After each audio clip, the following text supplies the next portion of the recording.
Alright, as promised, it's time for the Golden Open Acrylics demonstration. I've never used these paints before, so I'm just as curious as you as to find out how these paints are going to perform. I'm going to do a landscape painting. We're going to see if I can get similar results to my oils. I just want to find out, will the slow drying effect help me with things like edges, make the paint easier to work, and I'm not always fighting that quick drying quality. And then, what's the end result going to be? An acceptable painting? Well, we'll find out. So, without wasting any more time, let's have another quick look at the paints and get into the painting demonstration.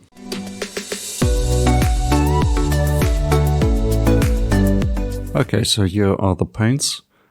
And as you've seen in my previous palettes with oils, I've got warm and cool primaries and a couple of convenience colors like burnt sienna and yellow ochre. Let's get these colors on the palette, and this is the first time I'm using the Golden Open Acrylics. So I can immediately see the paints coming out nice and soft and pretty much looks like acrylics. The typical sort of texture that I expect, very smooth. But I can see they are extremely vibrant. There's really a glowing color from those cadmiums. This is the reference. Lots of green to work with. So we're going to try to get all of those greens with the palette I've got. So in this case, I have primed the panel or the paper with some acrylic, sort of a cool red, and that just helps to counteract some of the green. When there's a lot of green, a red primed panel or canvas seems to just calm those greens down a bit, and you can even let a bit of that red show through, and it will also help to knock back the greens if they're a little too vibrant. So drawing out the basic shapes, just getting a rough guide for myself.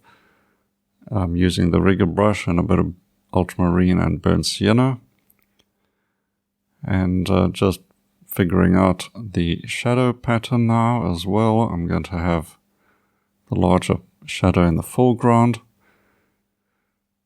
and we've got some interesting verticals in the utility pole, so that's important. There's not much sky showing through there, but I do want to get a nice bit of cerulean and white. And that blue is really very strong and sweet looking. Just what I like. You can actually see as I drag that paint, it's got, I don't know what is the word for it. The paint or the pigment is strong.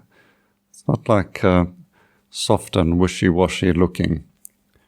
So I have a good feel about the Golden Acrylics. I know they have got a good reputation, and this is artist quality paint. And perhaps I expect a little too much at times, especially when you're paying quite a premium for these paints. They're not cheap, but if they go a good distance because of their strength of pigment, then then it becomes worth your while, and your painting should also benefit from it. Just trying to get this gradation from a bit cooler and desaturated sky above the mountain to a little more blue, but there's not much space to work with, so I'll settle with that. The top of the mountain, very much a desaturated yellow ochre. Blue, there's a little touch of violet getting in there, so it's really knocking that yellow ochre back. But it works because it has to be pushed back and put into the distance. A bit more cerulean and touch of ultramarine there to get the shadow in the mountain. So don't be intimidated with a distant mountain scene like this. Just, if you close your eyes sort of halfway and look at it and just reduce the mountain into kind of three big shapes, distant light, a shadow and then a slightly warmer light as the mountain descends to the foothills. It comes forward a little, so I'll be adding a bit more yellow as we get lower down into the mountain. Just a touch of the cadmium primrose. I can't really get used to that name. I'll be calling it cadmium lemon because it's very similar. So if you hear me referring it to as cadmium lemon, you know what I'm talking about. And looking at the shape of the mountain, it's sort of those rounded curves as it descends down. So you want to get that in your painting. Now warming it up as we get to the lights lower down.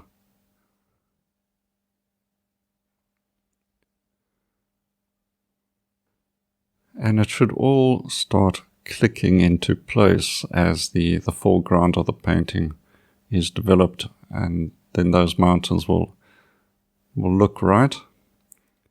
There are some rocks showing and they have that sort of grayish pink look to them in the sunlight. So I'll suggest that as well, very simply done. And yeah, that's starting to come right there.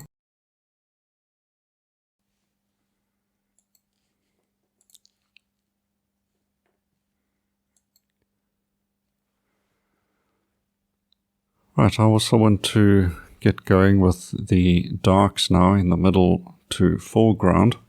So I'm going to mix a nice dark with the ultramarine and burnt sienna. I'll bring a little bit of deep yellow into that as well, just warming it up slightly. It is a sunny type of scene, but the shadows have still got to be cool. And that's going to make the warmth stand out.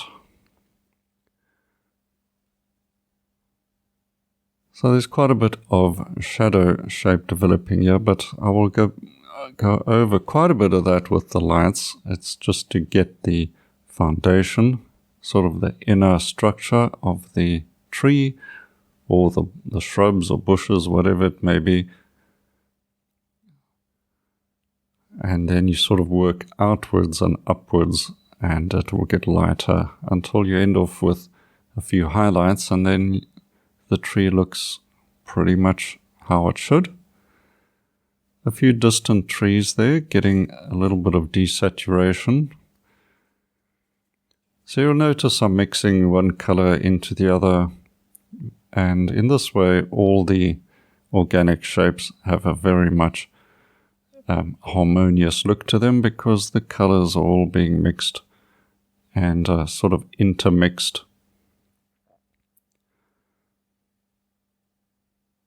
To desaturate with acrylics, you can add a little bit of white.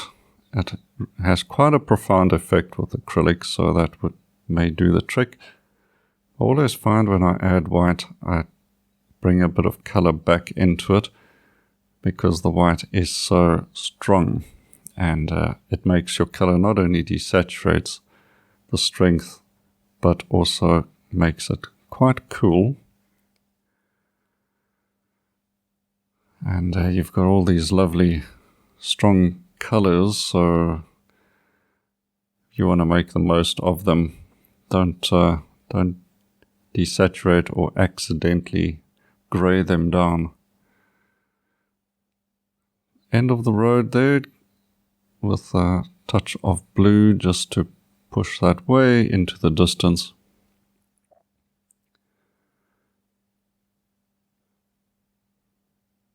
The greenery in the sunlight far away will have a touch of white in it, and as we get closer it'll have a little bit more yellow, so the foreground rises up towards us because it's warm and a lot more saturated.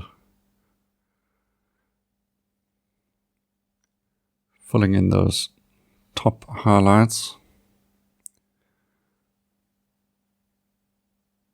And you can see the paint is still wet, even that thin blocking in hasn't dried yet. So I'll be curious to see how long the paint takes to dry. I expect that thicker paint will actually remain wet quite a long time. Hours, in fact, especially working in the studio, because of the formulation of the paint. So I think it will be fairly similar to a lot of oils in that respect.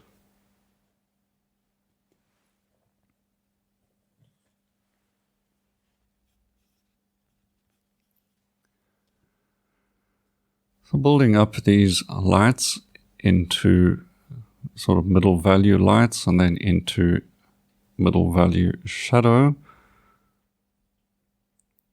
And then the extreme shadow is already there with the dark blue that we put down. And we've got this lovely burst of warm color on the right hand side here. I'm making it a little deeper in yellow, and that is the starting point. The highlights will come last. I think that is also one of my working processes, is keep the white out till later. Yeah, I have brought a bit of white in, and it's just going on top of the light warm yellow. A little bit of coolness here as there is some shadow on the extreme right. And shadow, well, we use blue. For the most part, blue will provide the necessary cool color you need to create a shadow. Warming the road up, heading towards us in the foreground with a little more deep yellow.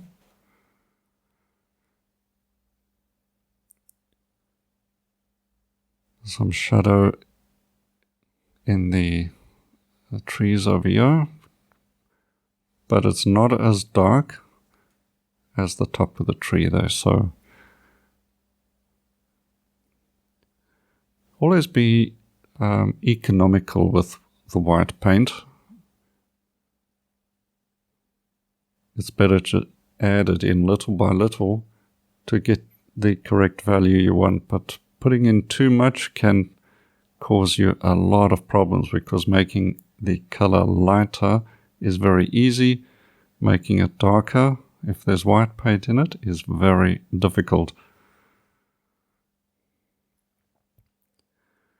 So this whole section here of overlapping trees is actually very almost tiresome to do, because they're all so similar and you have to patiently build up the layers. So layering the paint is something that I'm going to be doing a lot of, and that'll also give me a good idea of these acrylics, if they layer on nicely without creating too much muddy paint or desaturated paint. And do the edges remain workable so they don't look too difficult or too hard. So far everything is still working wet into wet here, and the edges are quite easy to manipulate. I'm going to get these suggestion of garden fences, which is just really a mixture of yellow ochre, burnt sienna, and a touch of red light, and some white paint. I've added just a little more red into it because these reds are going to work very nicely with all the greenery. Just a touch of that complementary red makes the greens look more effective, stand out more without looking too... you don't want your greens looking slightly acidic. Few little highlights there to bring that fence out from the foliage behind it.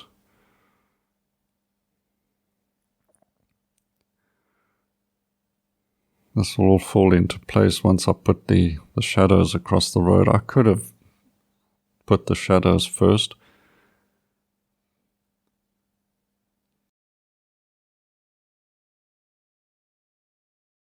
Just cool down that shadow with a bit more blue.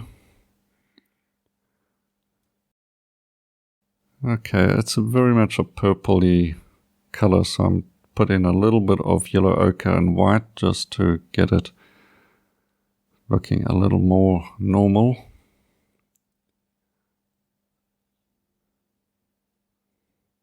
So when working out shadows like that, you can ask yourself, what's the local color? Which the local color is the general starting point for the road. And I would say it's a sort of ochre color, or you could say a light burnt sienna. And then you can mix blue into burnt sienna or yellow ochre, and that'll get you pretty much a good shadow for your road. And just adjust from there. Make your decisions whether it looks acceptable. Okay, so that's the blocking in done, and now we really start with secondary layers for the most part. Trying to distinguish the foreground shapes from the middle and background with highlights or rim light. And this brings a painting to life. Don't stop once the blocking in is done just because everything is covered. See if you can push on and bring things to life with a few highlights. All these trees on the right hand side are going to need some distinguishing features as well. On the left,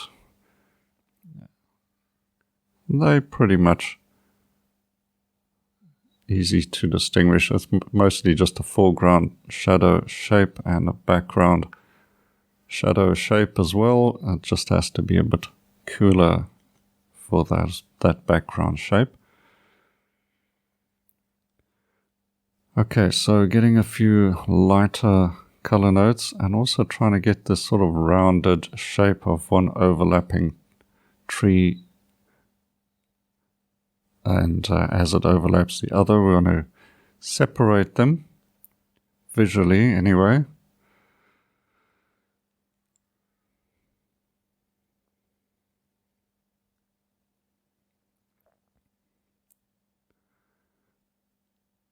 So I try to avoid making highlights with too much white paint, and you have to constantly go back and forth. It's mostly the cool yellow and white will get you a good highlight, but I don't want it too white either. It's still got to look like a green or yellow green. A little more texture in the fence. There's a bit of a driveway sticking out at the bottom right, and these sort of lavender looking colors. Nice touch of grey blue.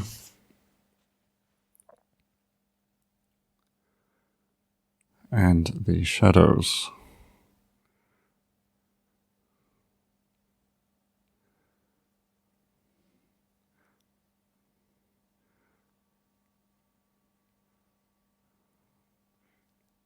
Suggestion of shapes within the shadows just makes it stand out as a little bit more interesting. Now you notice acrylics do dry a little darker, so that background light had just faded a bit, and now I'm lightening that up, creating a few sort of sky holes to show a bit of mountain coming through and some of those distant blue looking trees. All of this is helping to create depth and interest, and a path for the eye to move down and into the painting. The transition between a light and a shadow in trees is quite strong, so there'll be quite a hard edge between the light and the shadow. But the edges within the shadows or the edges within the lights, they will be quite soft. Just subtle transitions. So just remember that you don't want your value changes within a big shape to be too harsh or distracting.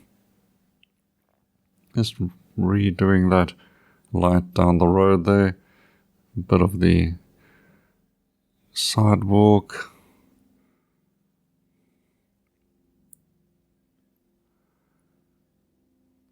Now we really just finessing the shapes, making them a little more complete, adding a few touches of light to break up the shadows, just to get a bit more of that dappled light. Sometimes it's too much, you have to just get rid of some of your little highlights, but if it's not too bad or distracting, then leave it. You get some highlights on these sort of yellow shrubs, could be like bamboo, I think, growing up there. But a nice burst of warm color. Okay, getting a lot of the shapes developed. These are a lot of subtle sort of temperature shifts within the big shape, as you can see.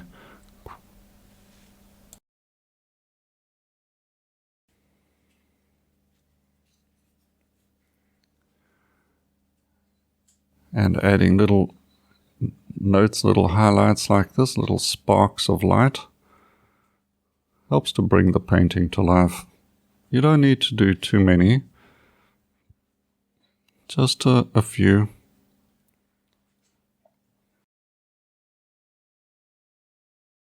Okay, getting also the overlapping shapes starting to look a little more natural. Finessing a few of the foreground shapes, breaking up shapes that are too flat with a dot or a dash or a highlight. It could even be a dark shape. Okay, same on the left here, just a few lights on the edges of the trees to try to distinguish one from the other, re-establishing a few small shadow notes. So far the edges are quite easy to manipulate with these acrylics, and we're getting a lot of subtle effects with the edges, and it looks really quite pleasing in all the foliage. Once all of these things are in place, I can add some of the details like utility poles and things like that, but you've got to get everything else in its place or developed sufficiently to read correctly. Now, a few of these stronger highlights, mostly just cool yellow and touch of white.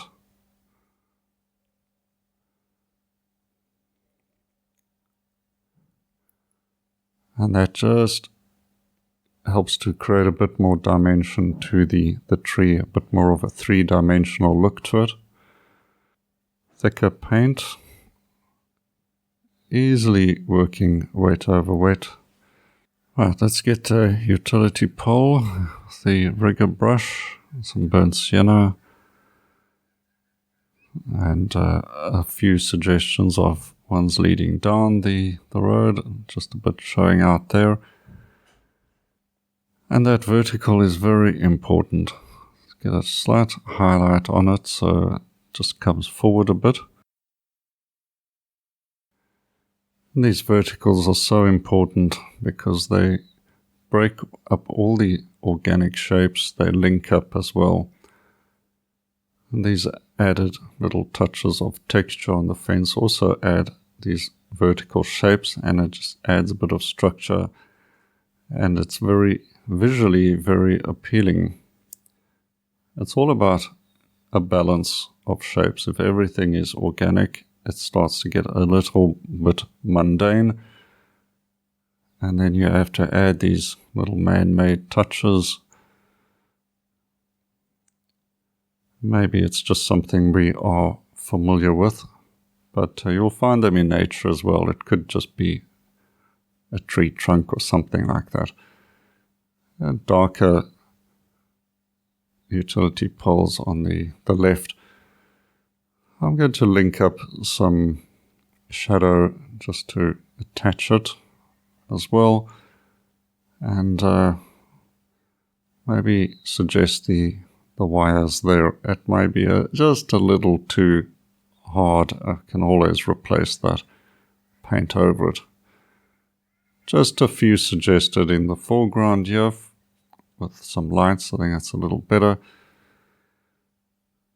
And there's a touch of light there for the light fitting.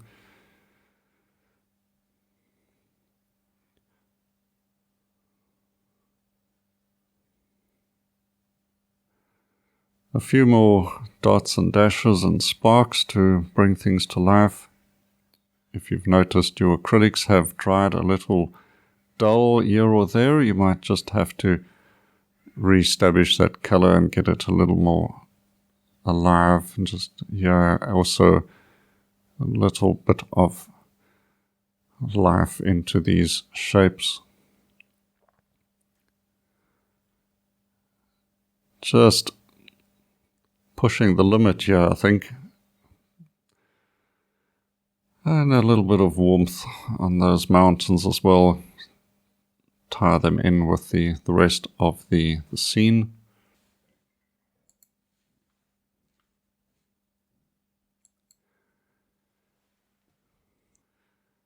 Here I'm just really moving around, just looking for something to add a bit, maybe just add a touch of attention, a few dark shapes.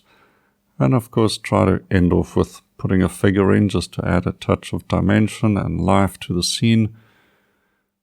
Very simple, and a little bit of light just to bring the face out, and little shadow just to tie the figure down there, and then we're pretty much done.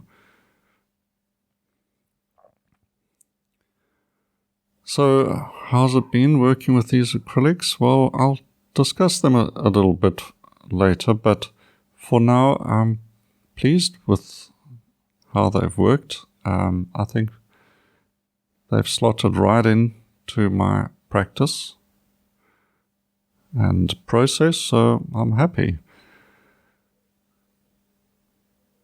Let's just lighten that up there a little. And then I must stop.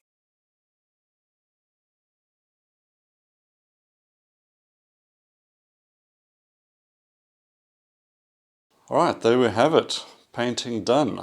And I enjoyed the painting. I still think that the acrylics, they feel like acrylics. I wasn't fooled into thinking I'm painting with oils, so they definitely feel like acrylics. But the slower drying aspect was an improvement. I think that just gave me a little bit more time to manipulate the shapes, get a bit more variety in the edges, and maybe the end result is a bit more like an oil painting and not the more flat or graphic look that regular acrylics provide. The vibrancy is amazing.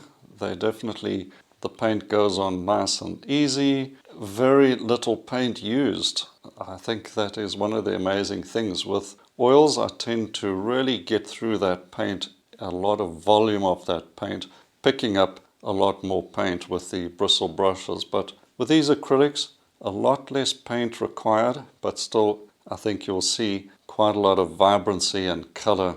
Pleasing result, and maybe these are going to become the staple acrylics for me. We'll see how that works out.